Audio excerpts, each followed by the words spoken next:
पवन भाई अपनी बात रखिए, उसके बाद बेबे भाई की बात लेता हूँ। सबकी बातें सुनिए आपने जी। गौरव जी जी ठीक है, रालोद जी ने बहुत सारी बातें कही, जी प्रवक्ता जी ने, अंकुर जी ने, जी सभी पार्टियों की बात है, हम देख रहे थे, सुन रहे थे। जी पाकिस्तान फतह की बात भी हो रही है, तो ये तो भाजपा वाले हैं, तो भी कहेंगे फतह करने चल रहे हैं। ये तो भाजपा वाले हैं, मेरी बात को समझिएगा आप। जी। ये तो ढूंढते रहते हैं, जी। ये ढूंढते रहते हैं, कोई कुछ दे दे तो उसको हम आगे, जिसका हम इस्तेमाल करें। जी। समझिएगा सर। जी।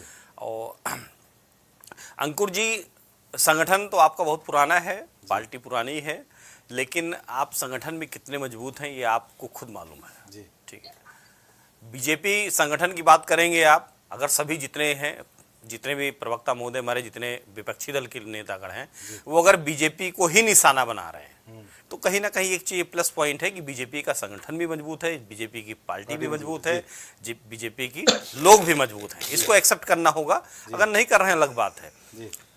आम आदमी पार्टी के प्रवक्ता महोदय ईमानदारी, भ्रष्टाचार की बातें कर रहे थे। देखिए, ऐसा नहीं है कि केवल ईमानदार अगर है तो केजरीवाल जी का नाम लिया जाएगा, लेकिन मनीष सिसोदिया जी के यहाँ आपने सब कुछ करा लिया है। बीजेपी के प्रवक्ता महोदय बैठे हैं, विवेक जी ने सब कुछ करा लिया।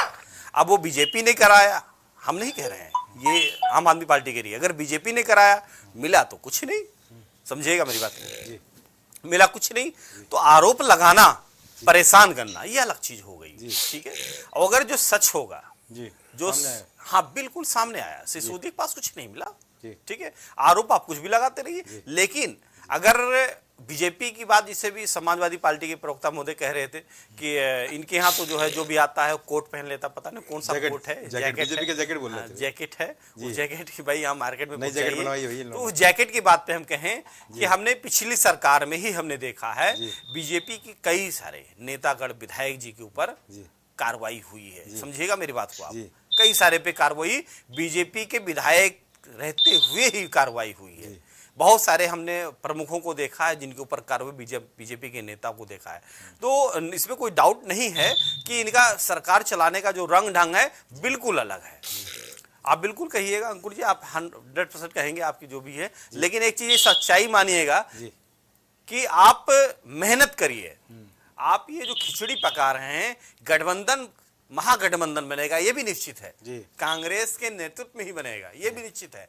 अब ये सोच लीजिए कि हम रालोद के तरफ से प्रधानमंत्री बन जाएंगे, नीतीश कुमार जी बन जाएंगे, आरजेडी के बन जाएंगे, लालू यादव जी बन जाएंगे, समझिएगा अखिलेश यादव जी बन जाएंगे, ठीक है, ये सारे चेहरे होंगे, और आखिरी में बीजेपी वाले ऐसे हैं, वो कहीं ना कहीं जो है एक तिनका फेंक देंगे, वो सब आपस में लड़ जाएंगे।